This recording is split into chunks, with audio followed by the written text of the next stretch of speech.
قرآنی دعاؤں کا ایک خاصہ اور ان کا ایک امتیاز اور ان کا ایک بڑا فائدہ حضرت حکیم الامت قدس اللہ تعالیٰ سرہ نے اپنے مواعظ میں بیان فرمایا کہ جو دعائیں اللہ تعالیٰ نے سکھلائیں، ہمیں آپ کو سکھلائیں کہ یہ دعا مانگا کرو، تو یہ دعا جو ہے انشاءاللہ اس کی قبولیت میں کوئی شک نہیں ہونا چاہیے، کیونکہ خود سکھلا رہے ہیں کہ یہ کہو رب اغفر وارحم وانت خیر الراحمین مثلا. تو ایک شریف آدمی سے بھی یہ بات ممکن نہیں ہے کہ کوئی آدمی دوسرے کو دعوت دے کہ بھائی مجھ سے یہ مانگو، اور جب دینے کا وقت آئے تو کہ بھاگ جاؤ. کوئی شریف آدمی ایسا نہیں کر سکتا. تو اللہ جل جلالہ جو ارحم الراحمین ہیں وہ ہم سے کہیں کہ یہ دعا کرو اور پھر اس کو رد کر دیں کہ نہیں میں نہیں دیتا تمہیں. یہ تو اللہ تعالیٰ نے خود بنایا مضمون بنا کر، درخواست کا مضمون بنا کر بتا دیا کہ دیکھو یہ کہو گے، یہ درخواست کرو گے تو پھر ہمیں دیکھو ہماری کیا رحمت ہے، وقل رب اغفر وارحم وانت خیر الراحمین. لہذا قرآن کریم کی جو دعائیں ہیں وہ اس لحاظ سے بڑی اہمیت رکھتی ہیں کہ خود اللہ جل جلالہ نے سکھائیں کہ یہ دعا مانگا کرو. تو اب یہ بات بڑی بعید ہے، تقریباً ناممکن ہے کہ اللہ تعالیٰ خود دعا سکھائیں اور ہم وہ دعا کریں اور اللہ تعالیٰ رد فرما دیں. یہ نہیں ہو سکتا.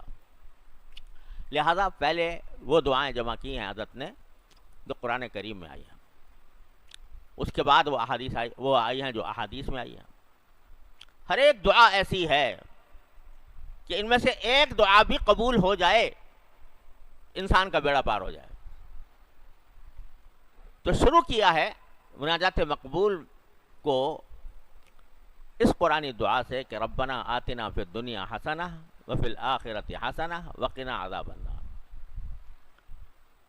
یہ دعا عام طور سے مسلمانوں کو یاد ہوتی ہے، اکثر و بیشتر یاد ہوتی ہے. جن لوگوں کو نماز جنازے کی دعا یاد نہیں ہوتی وہ یہ پڑھتے رہتے ہیں.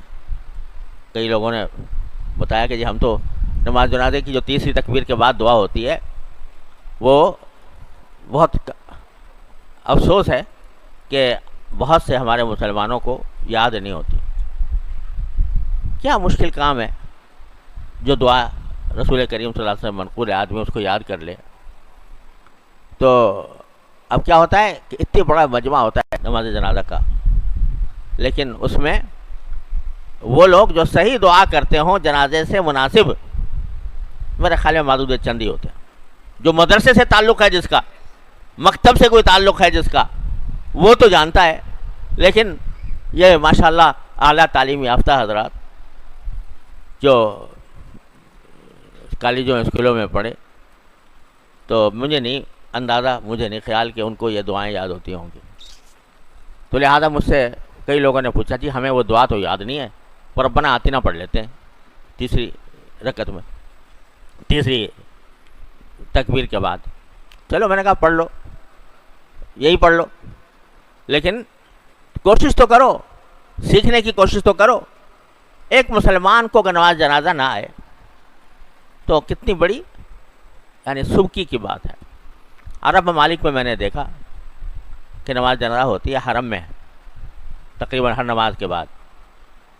تو جو عرب لوگ وہاں کے باشندے ہیں وہ خوب دعائیں پڑھتے ہیں اور جنازے سے ہی دعائیں پڑھتے ہیں جو منقول ہے نبی کریم صلی اللہ علیہ وسلم. ایک نہیں، 2-3 ہیں، 3-4 ہیں، اور بھی زیادہ ہیں. ماشاءاللہ ہمارے پاکستانی بھائی جو ہیں وہ یا تو خاموش کھڑے رہتے ہیں یا ربنا آتنا پڑھتے رہتے ہیں. چلو نہ پڑھنے سے بہتر ہے. لیکن بہرحال یہ دعا اتنی مشہور ہے کہ ہر بندے کو تقریباً آتی ہے، ربنا آتنا فی الدنیا حسنہ. اور حدیث میں آتا ہے کہ نبی کریم سرورت عالم صلی اللہ علیہ وسلم کی اکثر دعا یہ ہوتی تھی، اکثر و بیشتر جو دعائیں مانگتے، جو دعا مانگتے تھے وہ یہ مانگتے تھے ربنا آتنا فی الدنیا حسنۃ وفی الآخرۃ حسنۃ وقنا عذاب النار. اور یہ دعا در حقیقت قرآن ہی کی سکھائی ہوئی ہے.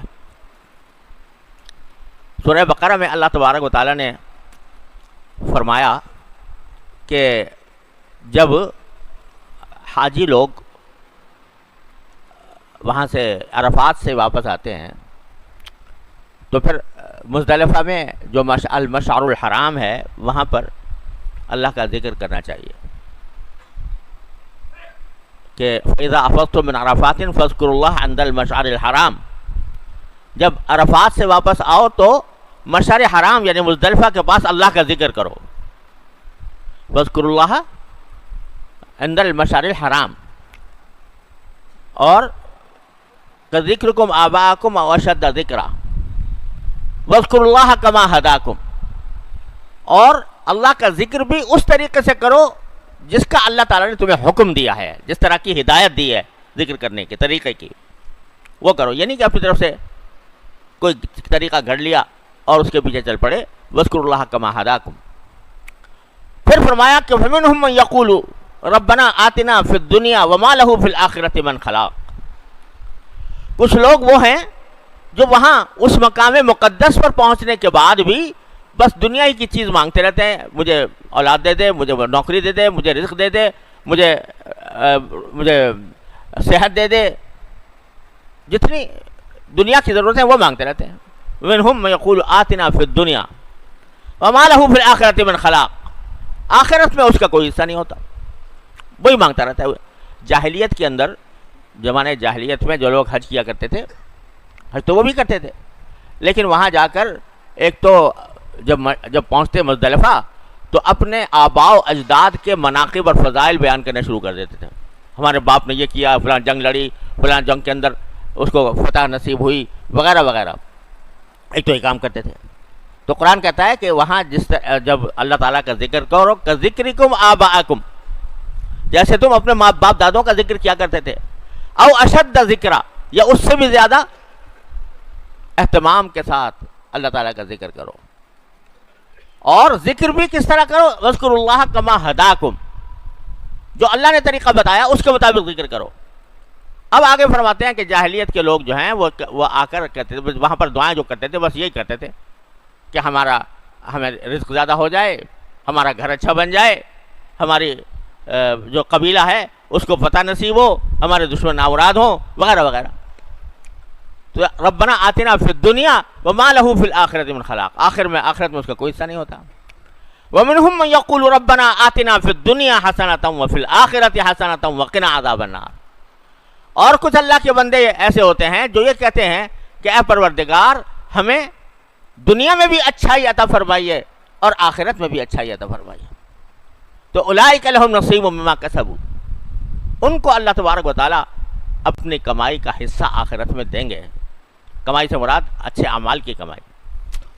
تو اللہ تعالیٰ فرما رہے ہیں کہ وہ بندہ انتہائی بیوقوف اور احمق ہے کہ جو جب بھی دعا مانگے تو بس دنیا ہی کے لیے مانگے، دنیا ہی کے لیے مانگے، بس کہ مجھے ملازمت مل جائے، مجھے رزق مل جائے، میرا گزارا اچھا ہونے لگے، میرا مکان اچھا بن جائے، مجھے گاڑی اچھی مل جائے، مجھے امتحان میں کامیابی مل جائے، مجھے ڈگری اچھی حاصل ہو جائے. بس سارا سوچ کا جو محور ہے وہ دنیا ہی دنیا ہے، بس وہی مانگتے ہیں. آخرت کی بات مانگیں کہ یا اللہ آخرت میں ہمارا انجام اچھا کر دیجئے، ہمارے گناہ معاف کر دیجئے، تو اس کی طرف دھیان ہی نہیں. تو اللہ تعالیٰ نے یہاں پر ان لوگوں کی مذمت کی ہے جو جب بھی مانگیں گے دنیا کی بات مانگیں گے، جب بھی مانگیں گے دنیا کی بات مانگیں گے، آخرت کے بارے میں کچھ نہیں. تو یہ اللہ تعالیٰ فرماتے ہیں کہ یہ احمق تنگ نظر لوگ ہیں. ان کی جو سوچ ہے اس کا دائرہ صرف دنیا کی لذتوں کی طرف اور دنیا کے اسباب کی طرف محدود ہے. بس یہ مل جائے تو اس کو ایسا کچھ مل گیا، چاہے قبر میں جا کے پٹائی ہو، الیاذ باللہ. تو وہ یہ کہتے ہیں کہ ہمیں دنیا دے دیجئے. اب دنیا میں جو غلط چیزیں ہیں وہ بھی مانگتے ہیں. ہمارے والد صاحب رحمۃ اللہ علیہ کے پاس ایک بزرگ آیا کرتے تھے، بڑے عمر رسیدہ تھے، جہاں دیدہ تھے، بڑے تاجر تھے، تہجد گزار تھے. تو کچھ عرصے کے بعد پتہ چلا کہ وہ وظیفے جو ہر وقت پڑھتے رہتے ہیں، تو وظیفے میں دعا یہ مانگتے ہیں کہ اللہ سٹے میں میرا جو ہے نمبر نکل آئے. وظیفے گھونٹ رہے ہیں رات کو تہجد میں اٹھنے کے بعد، کس کام کے لیے؟ کہ میرا سٹا جو ہے وہ کامیاب ہو جائے. اب یعنی آدمی کی جو سوچ ہے وہ اس طرف لگی ہوئی ہے العیاذ باللہ، دنیا کی طرف. اور ہم اپنے ذرا گریبان میں منہ ڈال کر دیکھیں تو ہماری خواہشات، ہماری امنگیں، ہمارے خیالات زیادہ تر اسی طرف چلتے ہیں کہ ہمیں دنیا کی نعمتیں حاصل ہو جائیں، لذت مل جائے، گھر مل جائے، گاڑی مل جائے، لوگوں میں ہماری شہرت ہو جائے، مقبولیت ہو جائے، بس اس طرف چل رہی ہیں. یہ تصور کہ وہ جنت ملے جس کی تفسیر قرآن کریم نے بیان فرمائی ہے کہ جو چاہو گے ملے گا، نہ خوف ہوگا نہ غم ہوگا، لا خوف علیہم ولا ہم یحزنون. تو اس کا خیال، اس کی فکر، اس کی سوچ، اس کی امنگ، اس کا شوق یہ شاذ و نادر. تو قرآن کہتا ہے کہ وہ کہتے ہیں ربنا آتنا فی الدنیا وما لہ فی الآخرۃ من خلاق. آخرت میں کوئی حصہ ہی نہیں ہے. اللہ تعالی ہمیں ان میں شامل نہ فرمائے. اور حضور اقدس صلی اللہ علیہ وسلم نے یہ دعا بھی فرمائی، آگے آئے گی انشاءاللہ، کہ اللہم لا تجعل الدنیا اکبر ہمنا ولا مبلغ علمنا ولا غایۃ رغبتنا.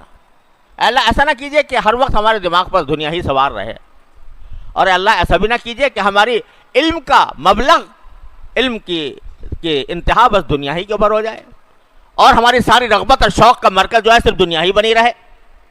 تو ایسا نہ کیجیے گا. تو مذمت ہے ان لوگوں کی کہ ان کے دل و دماغ پر ہر وقت دنیا ہی مسلط ہے، اسی کی خواہش ہے، اسی کی امنگ ہے، اسی کا شوق ہے. آگے اللہ تعالیٰ فرماتے ہیں وَمِنْهُمْ مَن يَقُولُ رَبَّنَا آتِنَا فِي الدُّنْيَا حَسَنَةً وَفِي الْآخِرَةِ حَسَنَةً وَقِنَا عَذَابَ النَّارِ. تعریف کس کی؟ اس کی جو دنیا میں بھی حسنہ مانگے، اللہ دنیا میں بھی اچھائی عطا فرمائیے اور آخرت میں بھی اچھائی عطا فرمائیے. دنیا میں بھی اچھی چیزیں دیجئے، آخرت میں بھی اچھی چیزیں دیجئے. حسنہ ایک لفظ ہے چھوٹا سا، اور کائنات پوشیدہ ہے. دنیا کے اندر حسنہ مل جائے، اس میں یہ بھی ہے حسنہ اچھائی یہ بھی ہے کہ رزق اچھا مل رہا ہو، اچھائی یہ بھی ہے کہ صحت اچھی ہو رہی ہو، اچھائی یہ بھی ہے کہ اولاد ہو، اچھا یہ بھی ہے کہ گھر والے مطمئن ہوں، اچھا یہ بھی ہے کہ دوست احباب اچھے ہوں، اچھا یہ بھی ہے کہ آدمی کو علم حاصل ہو، اچھا یہ بھی ہے کہ اللہ تبارک و تعالیٰ اس کو عمل صالح کی دنیا میں توفیق عطا فرمائے. سب اچھائی. ایک چھوٹا سا لفظ 4 حرفوں کا، حسنہ، ہا سین نون تا، اور اس میں ساری کائنات سمٹ آئی ہے. اچھا دوسری بات یہ کہ ذرا اس پر غور کرو کہ وہ جن لوگوں کی نگاہ دنیا کی حد تک محدود رہتی ہے، جب ان کا ذکر کیا ان کی دعا کا، تو وہاں پر کہا ربنا آتنا فی الدنیا وما لہ فی الآخرۃ من خلاق. وہاں حسنہ نہیں ہے، وہ تو دنیا کی اپنی مطلوبہ چیزیں مانگتے ہیں. ہمیں یہ مل جائے، وہ مل جائے، یہ مل جائے، وہ مل جائے، ہمیں اچھا گھر مل جائے، ہماری آمدنی بڑھ جائے، بینک بیلنس ہو جائے. اس میں اچھائی برائی کا تصور نہیں کہ حقیقت میں وہ اچھائی ہو، بلکہ ان کو اپنے ذہن میں کچھ مطلوبہ چیزیں گھر رکھی ہیں، وہ چاہے حلال ہو یا حرام ہو، والعیاذ باللہ، جائز ہو یا ناجائز ہو، اور وہ حقیقت میں مفید ہوں یا مفید نہ ہوں، وہ اپنی طرف سے گھر رکھی ہیں. یا اللہ دنیا میں ہمیں دے دے، چاہے سٹے کی رقم ہی دے دے، چاہے سود کی رقم ہی دے دے، لیکن دے دے، دنیا میں پیسے دے دے. ہمیں جو سکھایا قرآن نے، کہا کہ نہیں، دنیا میں ضرور مانگو، بے شک مانگو، دنیا بھی مانگو، لیکن دنیا میں حسنہ مانگو، اچھائی مانگو. اچھائی جس چیز میں ہو دنیا کے اندر اللہ وہ عطا فرمائیے. اب اچھائی جو ہے نا، یعنی اگر اللہ مال دیں آپ تو حلال دیں، رزق عطا فرمائیں تو حلال عطا فرمائیں، صحت عطا فرمائیں تو صحت ایسی ہو کہ جو آپ کے کاموں میں استعمال ہو. اللہ علم عطا فرمائیں تو علم کی حقیقت عطا فرمائیں. تو ایک مختصر لفظ میں دنیا کی ساری